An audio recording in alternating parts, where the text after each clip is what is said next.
উপকারের প্রশংসা করা সুন্নত। কৃতজ্ঞতা দুই ধরনের, এক আল্লাহর প্রতি কৃতজ্ঞতা, দুই বান্দার প্রতি কৃতজ্ঞতা। মহান আল্লাহ তাআলা প্রত্যেক মানুষকে প্রতি মুহূর্তে তার সৃষ্টির প্রক্রিয়ার মধ্য দিয়ে নানানভাবে যে অফুরন্ত নিয়ামত ও সহযোগিতা করে যাচ্ছেন, আজীবন তার কৃতজ্ঞতা স্বীকার করেও শেষ করা যাবে না। তাই সর্বাবস্থায় বলতে হবে আলহামদুলিল্লাহ, যার অর্থ যাবতীয় প্রশংসা আল্লাহর জন্য। মহান আল্লাহ তার নবীকে বলেন, হে নবী, আপনি বলুন সমস্ত প্রশংসা আল্লাহর।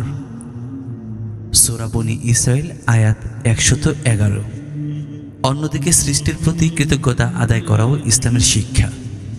কোনো ব্যক্তি যদি কাউকে সামান্য পরিমাণও উপকার করে, তখন তার প্রতি কৃতজ্ঞতা আদায় করা জরুরি। এতে একদিকে যেমন ওই ব্যক্তি আরেকজনকে সাহায্য করার ব্যাপারে উৎসাহী হবেন, অন্যদিকে যে কৃতজ্ঞতা স্বীকার করলো তার প্রতিও ভালোবাসার সৃষ্টি হবে। এজন্য রাসূলুল্লাহ সাল্লাল্লাহু আলাইহি সাল্লাম বলেন, কারো যদি উপকার করা হয় আর সেই যদি উপকারীকে জাযাকাল্লাহ খায়রান অর্থাৎ আল্লাহ তোমাকে উত্তম প্রতিদান করুন বলে, তাহলে সে চূড়ান্ত প্রশংসা করল। সূত্র তিরমিজি, হাদিস নং 2035। কর্মগুণে মানুষ পার্থিব জীবনে প্রশংসিত বা নিন্দিত হয়।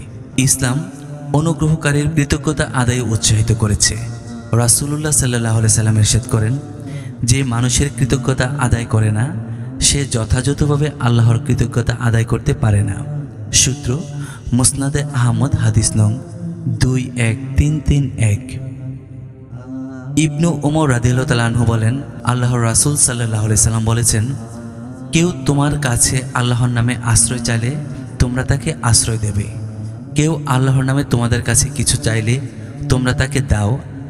আরও বলেন, যে ব্যক্তি তোমাদের দাওয়াত দেয় তোমরা তাতে সাড়া দাও, আর যে ব্যক্তি তোমাদের প্রতি উত্তম আচরণ করবে তোমরা তার প্রতিদান দাও।